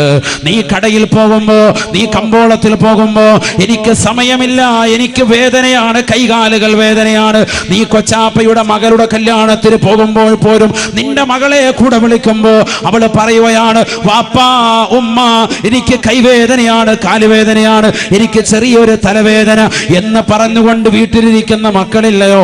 വാതിന്റെ സദസ്സിലേക്ക് മാതാപിതാക്കൾ ക്ഷണിക്കുമ്പോ എനിക്ക് സുഖമില്ല എന്ന് പറഞ്ഞുകൊണ്ട് പനി അഭിനയിച്ചുകൊണ്ട് വീട്ടിൽ കിടക്കുന്നതായ സഹോദരിമാര് തന്റെ പ്രിയപ്പെട്ട കാമുകനുമായി രഹസ്യമായി ഭാഷണം നടത്തി മാതാപിതാക്കളെ ചതിക്കുന്നതായ മുസ്ലിം സഹോദരിമാര്, സ്വന്തം സഹോദരങ്ങളെ ചതിക്കുന്നവർ, ചങ്ക് പറിച്ചു കൊടുക്കാൻ തയ്യാറായി നിലകൊള്ളുന്നതായ സഹോദരങ്ങളുണ്ട് അവൾക്ക്. അവരെ പോലും ചതിച്ചുകൊണ്ട് കാമുകന്മാരുമായി രഹസ്യമായി വേഴ്ച നടത്താൻ മടിയില്ലാത്ത, ഉളുപ്പില്ലാത്ത, നാണമില്ലാത്ത സഹോദരിമാരുണ്ടായി പോയില്ലയോ? പഠിച്ചു വെക്കേണ്ട പാഠമാണ്. അവൻ കൊടുത്താകുന്ന വസ്ത്രമാണ്. അവനാണ് നെറ്റ് റീചാർജ് ചെയ്യുന്നത്. നീ ഓർക്കും ഈ മൊബൈൽ ഫോണില് എന്റെ മകൾ നെറ്റ് റീചാർജ് ചെയ്യുന്നില്ലല്ലോ, മൊബൈൽ ഫോണുണ്ട്, പക്ഷെ അത് അവൾക്കൂടെ കൂട്ടുകാരികളെ വിളിക്കാനാണെന്ന് പറഞ്ഞ് മക്കൾക്ക് അനുവദിച്ചു കൊടുക്കുന്നവരെ പൊട്ടത്തരമാണ് നിങ്ങൾ ചെയ്യുന്നത്. അബദ്ധജടിലമാകുന്ന വാദങ്ങളാണ് മക്കൾ നിങ്ങളോട് ഉന്നയിക്കുന്നത്. പാതിരാത്രി സമയത്ത് ആരും അറിയാതെ രഹസ്യമായ കാമുകന്മാരുമായി ഫോൺ വിളിയിലാണ്. എന്തിനാണ് 8ലും 10ലും +1 ഒക്കെ പഠിക്കുന്ന പെൺകുട്ടികൾക്ക് സ്മാർട്ട് ഫോൺ എന്തിനാണ്? ഫേസ്ബുക്ക് എന്തിനാണ്? വാട്സാപ്പിലൂടെയുള്ള ചാറ്റിംഗ് എന്തിനാണ്? ആരോടാണിത് പറയുന്നത്? 40 കഴിഞ്ഞ ഉമ്മമാരാണ് ഇന്ന് ടിക്ടോക്കിന്റെ ലോകത്ത് വിഹരിക്കുന്നത്. മക്കളെ മുൻനിർത്തിയിട്ട് ടിക്ടോക്ക് കളിക്കാൻ വേണ്ടി മൊബൈൽ ഫോൺ പിടിച്ചു കൊടുക്കുന്നത് 50ഉം 60ഉം വയസ്സുള്ളതായ ഉമ്മമാരാണ്. എനിക്ക് കൂടി കളിക്കണേ എന്ന് പറഞ്ഞുകൊണ്ട് അതിന് സ്റ്റാൻഡ് ഫിറ്റ് ചെയ്തിട്ട് മകളോടൊപ്പം ഒരുമിച്ചിരുന്നുകൊണ്ട് ഡിസ്കോ ബ്രേക്കുകൾ ഇടുന്നത് 60ന്റെയും 40ന്റെയും ഇടയിലുള്ള സഹോദരിമാരാണ്. നാണമില്ലേ മുസ്ലിം സഹോദരിമാരെ? തലമറച്ചതാകുന്ന, പറുധരിച്ചതാകുന്ന മുസ്ലിം നാമധാരികളാകുന്ന സഹോദരിമാര് ഒരു കാലഘട്ടത്തിൽ നിങ്ങളുടെ പിതാക്കന്മാരുടെ പേര് കേൾക്കുമ്പോ ഈ നാട്ടിൽ വലിയ വിലയായിരുന്നു. നിങ്ങളുടെ വാപ്പ ഇന്ന ഹാജി ആരാണ്? നിങ്ങളുടെ ഉമ്മ ഹജ്ജ് ഉമ്മ ചെയ്തതാണ്, 10 ഹജ്ജ് ചെയ്തതായ ഉമ്മയുടെ മകളാണ്, 10 ഉംറ ചെയ്തതാകുന്ന സഹോദരിയുടെ മകളാണ്. പക്ഷേ മക്കളുടെ പോക്കേത് നിലക്കാണ്? ഹറാമായ ശൈലിയാണ്, ഹറാമായ പ്രവർത്തനമാണ്. തന്റെ പ്രിയപ്പെട്ട ഭർത്താവിനെ വഞ്ചിച്ചുകൊണ്ട് കാമുകന്മാരുമായി രഹസ്യമായി വേഴ്ച നടത്താൻ വാളിന്റെ രാവുകളെ ഉപയോഗിക്കുന്നതാകുന്ന 40ന്റെയും 50ന്റെയും ഇടയിലുള്ളതാകുന്ന എത്രയോ മുസ്ലിം സഹോദരിമാരുണ്ട്. 4ഉം 5ഉം മക്കളുണ്ടായിട്ട് പോലും ഗതികെടാത്ത രീതിയിലുള്ള പ്രവർത്തനമല്ലയോ മുസ്ലിം സഹോദരിമാരിൽ നിന്നുള്ളത്? നഊദു ബില്ലാഹ്, നഊദു ബില്ലാഹ്. ഹബീബായ നബി തങ്ങൾ പറയുകയാണ്, ഇന്നി ലഉബ്ഗിദുൽ മർആ തഖ്റുജു മിൻ ബൈതിഹാ തജുറു ദൈലഹാ വതസ്തകി അൻ സൗജിഹാ. ഒരു പെണ്ണിനോട് എനിക്ക് വല്ലാത്ത ദേഷ്യമാണ്, വല്ലാത്ത ക്രോധമാണ്. ഏത് പെണ്ണെന്നറിയുമോ? അവൾ പാതിരാത്രി സമയമെന്നില്ല, പകൽ സമയമായിരുന്നാലും ഭർത്താവ് വീട്ടിൽ നിന്ന് പുറത്തിറങ്ങിയാൽ മതി, തൊട്ട് പിറകെ സാരി ചുറ്റിയിട്ട് അവൾ ഇറങ്ങുകയാണ്. ഭർത്താവ് വീട്ടിൽ നിന്ന് കച്ചവടത്തിന് പോയാൽ മതി, തൊട്ട് പിറകെ പർദ്ദ ധരിച്ചുകൊണ്ട് ഒരു കൊട പിടിച്ചുകൊണ്ട് ഇറങ്ങുകയാണ്. എന്തിനാണ്? കമ്പോളങ്ങളിൽ നിറങ്ങുകയാണ്. തന്റെ പ്രിയപ്പെട്ട കാമുകന്മാരുമായി, അന്യരാകുന്ന ചെറുപ്പക്കാരുമായി, അന്യരാകുന്ന സഹോദരങ്ങളുമായി സ്വറ പറയാനാണ് അവൾ ഇറങ്ങുന്നത്. അത്തരത്തിൽ കറങ്ങി നടക്കുന്ന പെണ്ണിനെ എനിക്ക് കാണേണ്ടതില്ല. ഇന്നീ ലൗ ബഗളഹാ, എനിക്ക് അവളോട് വല്ലാത്ത ദേഷ്യമാണ്. 1400 വർഷം മുമ്പ് മുത്തുനബി പറയുമ്പോ അത്തരത്തിലുള്ള സ്ത്രീകളില്ലായിരുന്നു. റസൂലുള്ള പറയുകയാണ്, ഇനി ഒരു കാലഘട്ടം വരാനുണ്ട്. ആ കാലഘട്ടത്തിലുള്ള മുസ്ലിം സഹോദരിമാരുടെ അവസ്ഥയാണ് ഇന്നീല ഉബ്ഗിദുൽ മർആ തഖ്റുജു മിൻ ബൈതിഹാ. സ്വന്തം ഭർത്താവിന്റെ വീട്ടിൽ നിന്ന് ഉടയാടകൾ ധരിച്ചുകൊണ്ട് പുറത്തിറങ്ങുകയാണ്. അർദ്ധനഗ്നിയായി പൊക്കുളിച്ചുഴി കാണിച്ചുകൊണ്ട്, മാരടത്തിന്റെ പകുതി കാണിച്ചുകൊണ്ട്, പുറം ഭാഗം കാണിച്ചുകൊണ്ട്, ശരീരത്തിന്റെ മാർദ്ദവമുള്ള സ്ഥലങ്ങളിൽ മോശമായ വസ്ത്രവിധാനം ധരിച്ചുകൊണ്ട്, ഉള്ളിൽ കിടക്കുന്ന അവയവങ്ങളെ പുറത്ത് കാണത്തക്ക രീതിയിലുള്ള വസ്ത്രവിധാനം നടത്തിക്കൊണ്ട് നടക്കുന്നതായ ഭാര്യ, സ്വന്തം ഭർത്താവിനെ വഞ്ചിക്കാൻ മടിയില്ലാത്തതായ ഭാര്യ, പ്രവാസ ലോകത്ത് അറബിയുടെ ചാട്ടമാറികൊണ്ട് മരുഭൂമിയിൽ പൊരുവയലെ തവൾക്ക് വേണ്ടി കുടുംബത്തിന് വേണ്ടി അന്നം തേടുന്ന പാവപ്പെട്ട ഭർത്താവ്, സൗദിയിലെ സ്വദേശിവൽക്കരണം വന്നിട്ട് പോലും എങ്ങനെയെങ്കിലും എന്നെ ഒന്ന് നിർത്തണേ എന്ന് പറഞ്ഞുകൊണ്ട് അറബിയുടെ കാല് പിടിച്ച് അറബിയുടെ കാറ് കഴുകിക്കൊടുത്ത് അറബിയെ വല്ലാതെ നിർബന്ധിച്ച് എനിക്ക് എങ്ങനെയെങ്കിലും എന്ത് ജോലി വേണമെങ്കിലും ഞാൻ ചെയ്യാ, കാരണം എനിക്ക് 4 പെൺമക്കളാണ്, എന്റെ പാവപ്പെട്ട ഭാര്യ, എന്റെ കുടുംബം അനാഥമാകുമെന്ന് പറഞ്ഞുകൊണ്ട് ഗൾഫിൽ കടന്നുകൊണ്ട് പ്രയാസപ്പെടുന്ന പാവപ്പെട്ടവൻ അറിയുന്നുണ്ടോ നിന്റെ ഭാര്യ ഇതാ അടിച്ചു പൊളിക്കുകയാണ്, നീ കൊടുക്കുന്ന പൈസയ്ക്ക് വിലയില്ല. ഹബീബായ നബി തങ്ങൾ പറയുകയാണ്, സ്ത്രീകൾ നരകത്തിലാണ്. ഒരു കൂട്ടം സ്ത്രീകളെ ഞാൻ നരകത്തിൽ കാണുകയാണ്. അല്ലാഹുവിന്റെ റസൂൽ പഠിപ്പിക്കുകയാണ്, റഅയ്തുന്നാർ വറഅയ്തു അക്സറ അഹ്ലിഹാ അന്നിസാ. കത്തിച്ചൊലിക്കുന്നതായ നരകം ഞാൻ എന്റെ കണ്ണുകൊണ്ട് കണ്ടുപോയി സാബ. അല്ലാഹുവിന്റെ റസൂൽ പറയുകയാണ്, ഭീകരമല്ലയോ നരകം, മുകളിൽ വല്ലാത്ത ചൂടാണ്, താഴെ വല്ലാത്ത ചൂടാണ്. താഴെ ഇതാ ചെമ്പ് നൽകിയിരിക്കുകയാണ്, മുകളിതാ ഈയത്തിനാൽ നൽകിയിരിക്കുകയാണ്, ചുറ്റും മുഴുവനും ഗന്ധകമാണ്, കറുത്ത പുകപടലമാണ്, ആരും പരസ്പരം കാണുകയില്ല. വല്ലാത്ത ചൂടാണ്. എന്തുകൊണ്ടാണ്? വഖൂദുഹാ അന്നാസു വൽ ഹിജാറ. ഭീമാകാരമാകുന്ന പാറക്കല്ലുകൾ ഇട്ടുകൊണ്ടാണ് നരകത്തെ അല്ലാഹു സജ്ജീകരിച്ചിരിക്കുന്നത്. ദുഷിച്ചതാകുന്ന ജനങ്ങളെ വെച്ചുകൊണ്ടാണ് നരകത്തെ അല്ലാഹു സജ്ജീകരിച്ചിരിക്കുന്നത്. ആ നരകത്തിലേക്ക് അല്ലാഹു സുബ്ഹാനഹു വ തആല നമ്മളെ ഇടുമോ? ആ നരകത്തിൽ റസൂലുള്ളാഹി പറയുകയാണ്, മിഅ്റാജിൻ രാവിൽ ഞാൻ എന്റെ കണ്ണുകൊണ്ട് കണ്ടുപോയി സാബ. വറഅയ്തു അക്സറ അഹ്ലിഹാ അന്നിസാ. അതിൽ കണ്ടത് സ്ത്രീവർഗത്തെയാണ്. ഏറ്റവും കൂടുതൽ നരകത്തിൽ ഞാൻ കണ്ടത് സ്ത്രീകളെയാണ്. എന്റെ പ്രിയപ്പെട്ട കരുനാഗപ്പള്ളി ദേശത്തുള്ള സഹോദരിമാരെ, കുമ്മനം ഉസ്താദിനോട് നിങ്ങൾ ദേഷ്യം പിടിക്കരുത്. എന്തേ ഞങ്ങളെ ക്രൂശിക്കുകയാണോ? അല്ല, ഞാൻ അടച്ചു പറയുകയാണ്. മുസ്ലിം സഹോദരങ്ങളോടൊപ്പം മുസ്ലിം സഹോദരിമാരോട്, എന്നോടും എന്റെ കുടുംബത്തോടും ലോകത്തുള്ള മുഴുവൻ വിശ്വാസി സമൂഹത്തോടും ഓർമ്മപ്പെടുത്തുകയാണ്, പഠിപ്പിക്കുകയാണ്. റസൂലുള്ളാഹി പറഞ്ഞ വാക്ക് മാത്രമാണ് പറയുന്നത്. ആ നരകത്തിൽ ഞാൻ ഏറ്റവും കൂടുതൽ കണ്ടത് സ്ത്രീകളെയാണ് എന്ന് ഹബീബുനാ ശഫീഉനാ റസൂലുള്ളാഹി. അല്ലാഹുവിന്റെ റസൂലിനോട് ചോദിക്കുകയാണ്, എന്ത് കാരണം കൊണ്ടാണ് സ്ത്രീകളെ നരകത്തിൽ കൂടുതലായി കണ്ടത്? അല്ലാഹുവിന്റെ റസൂൽ പറയുകയാണ്, സ്വഹാബാ ബൽ യുക്ഫിർനൽ അശീർ. അല്ലാഹുവിനെ എതിർത്തുവെന്ന് മാത്രമല്ല, നമസ്കാരങ്ങൾ ചിട്ടവെക്കാതിരുന്നു എന്ന് മാത്രമല്ല, നോമ്പുകൾ പിടിക്കാതിരുന്നു എന്ന് മാത്രമല്ല, പാപങ്ങളുടെ കണ്ണീരൊപ്പാതിരുന്നു എന്ന് മാത്രമല്ല, സ്വന്തം ശരീരത്തിന്റെ കാമം തീർക്കാൻ വേണ്ടി കാമുകന്മാരുമായി രഹസ്യമായി വേഴ്ച നടത്തിയവരാണ്. ആർക്കാണ് പറയാൻ സാധിക്കുക? ഞാൻ എന്റെ ഭർത്താവിനെ വഞ്ചിച്ചിട്ടില്ല എന്ന് പറയാൻ സാധിക്കുന്ന സഹോദരിമാരുണ്ടോ? അൽഹംദുലില്ലാഹ്, നിങ്ങൾക്ക് അല്ലാഹു സ്വർഗം അനിവാര്യമാക്കിയിരിക്കുകയാണ്. എത്രയോ മുസ്ലിം സഹോദരിമാരുണ്ട് സിനിമാ നടന്മാരെ കാണാൻ രാപകലില്ലാതെ കഷ്ടപ്പെടുകയാണ്. അവൻ ഏതെങ്കിലും കടയിൽ കാണിക്കാൻ ദുൽഖർ സൽമാൻ വരുന്നുണ്ടോ, മോഹൻലാൽ വരുന്നുണ്ടോ, അതിനുവേണ്ടി ഒരുങ്ങിയിരിക്കുകയാണ്. കരുനാഗപ്പള്ളി ദേശത്ത് മാസങ്ങളായി ഫ്ലക്സ് ബോർഡുകൾ വരുന്നു. അവരെ ഒരു നോക്ക് കാണാൻ വേണ്ടി. ചെറുപ്പക്കാരാ, നീ എന്തിനാണടാ ഉറക്കമഴിക്കുന്നത്? നിനക്ക് റസൂലുള്ളാഹിയുടെ തിരുസുന്നത്ത് വേണ്ടേ? ആരാണ് റസൂൽ? ഈ ദുൽഖർ സൽമാനിനേക്കാൾ, മോഹൻലാലിനേക്കാൾ, സിനിമാ നടന്മാരെക്കാൾ, സിനിമാ നടിമാരെക്കാൾ ഇവരൊക്കെ മാസങ്ങളോളം മണിക്കൂറുകളോളം ബ്യൂട്ടീഷ്യന്റെ മുന്നിൽ ഇരുന്നിട്ടല്ലേ അവർക്ക് ആ സൗന്ദര്യം കിട്ടിയത്.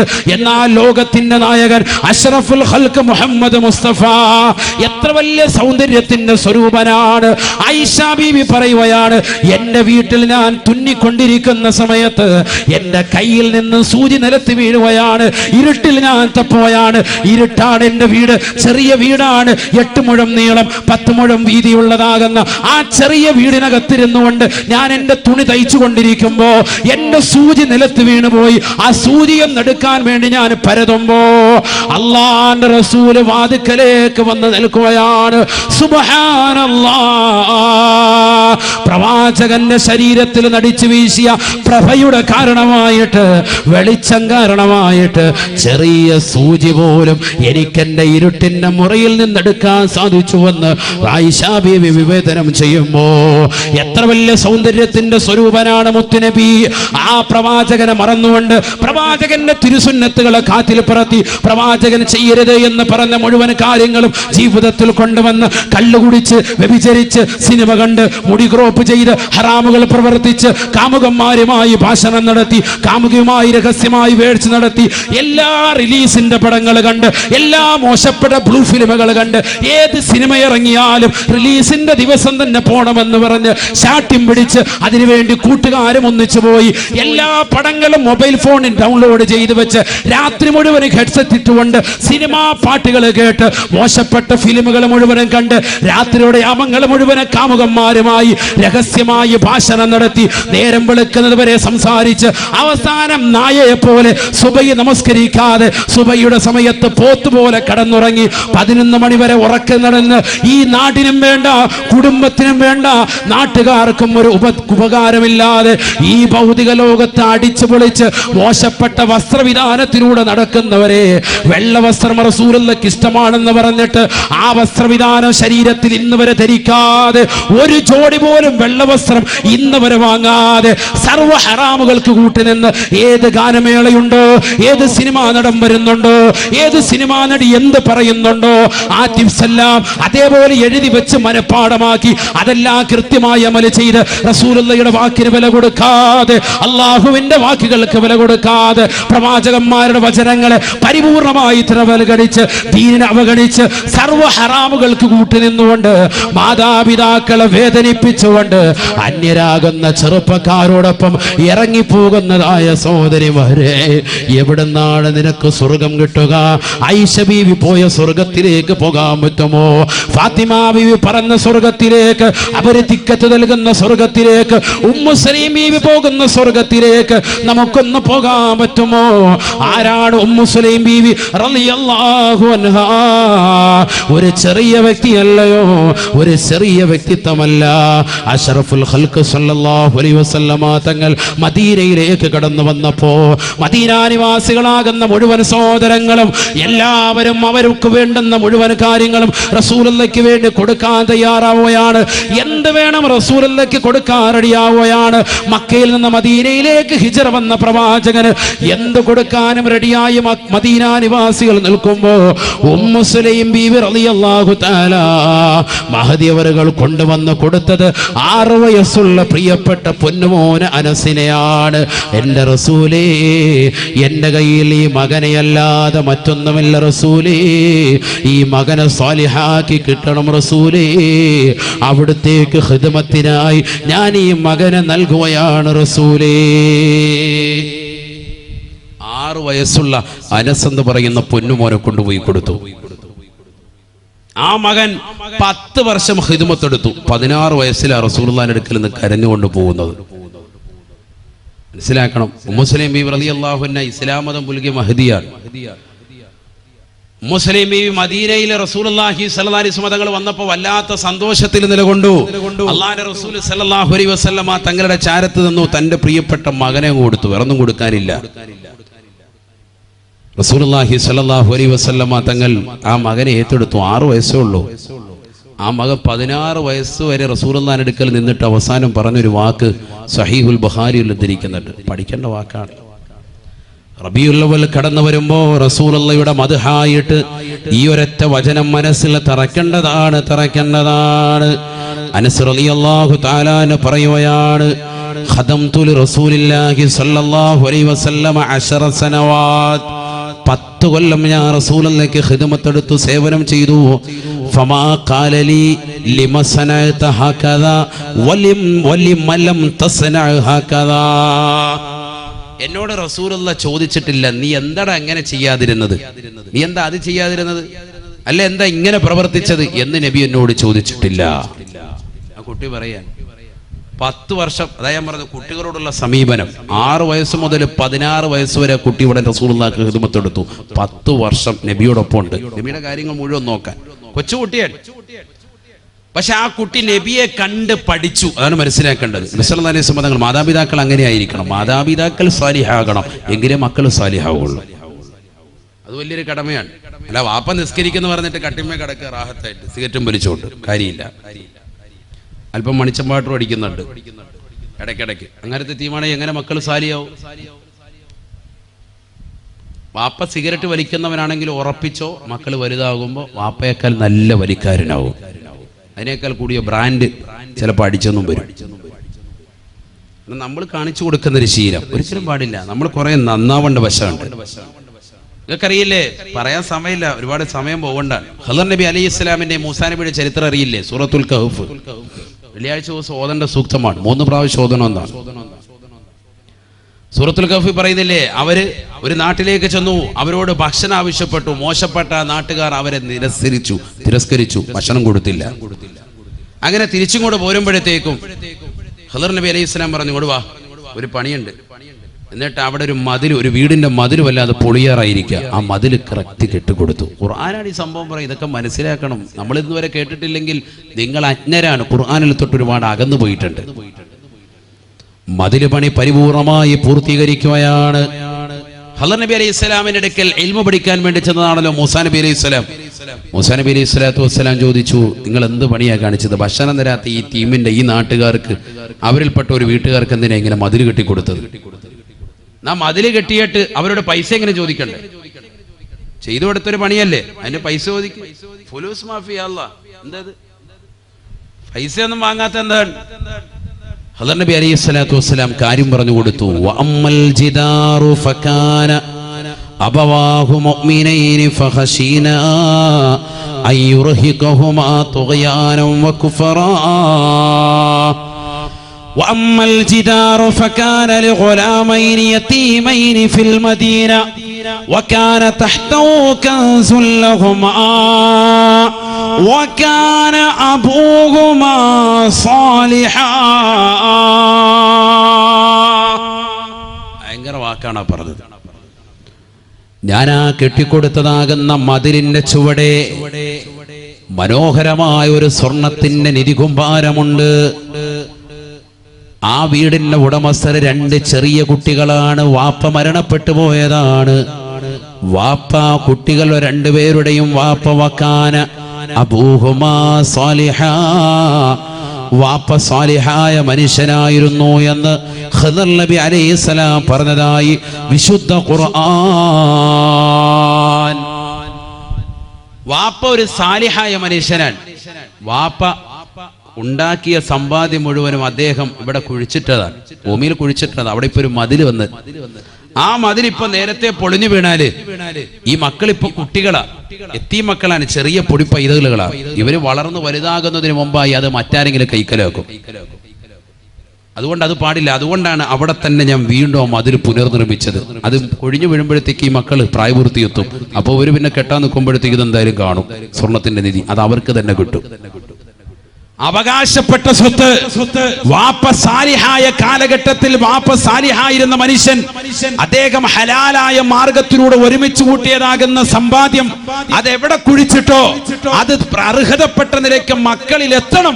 അത് അല്ലാഹു സുബ്ഹാനഹു വ തആല തീരുമാനിച്ചതാണ്. എന്തുകൊണ്ട്? അവരുടെ വാപ്പ നല്ല സാലിഹായ മനുഷ്യനായിരുന്നു. ആ സാലിഹായ മനുഷ്യന്റെ മക്കൾക്ക് ഇത് കിട്ടുക തന്നെ വേണം. കാരണം അദ്ദേഹത്തിന്റെ സുഹൃതം കൊണ്ട് ആണ് മനസ്സിലാക്കേണ്ടത്. അപ്പൊ വാപ്പ സാലിഹാണ് എങ്കിൽ തീർച്ചയായിട്ടും മക്കൾ സാലിഹീങ്ങളാകും, ഉറപ്പാണ്. വാപ്പ കുറച്ചൊന്ന് ശ്രദ്ധിക്കണമെന്ന് മാത്രമല്ല വാപ്പ സാലിഹാണ് എങ്കിൽ ആ മക്കളെ നന്മയിലേക്ക് നയിക്കാൻ എളുപ്പമാകും. വാപ്പ ചെറുപ്പത്തിലെ മരണപ്പെട്ടു പോയാലും അള്ളാഹു ആ മക്കളുടെ കാര്യം ഏറ്റെടുക്കും, സമ്പത്തും ഏറ്റെടുക്കും. അതാണ് ഈ ചരിത്രത്തിലൂടെ മനസ്സിലാക്കുന്നത്.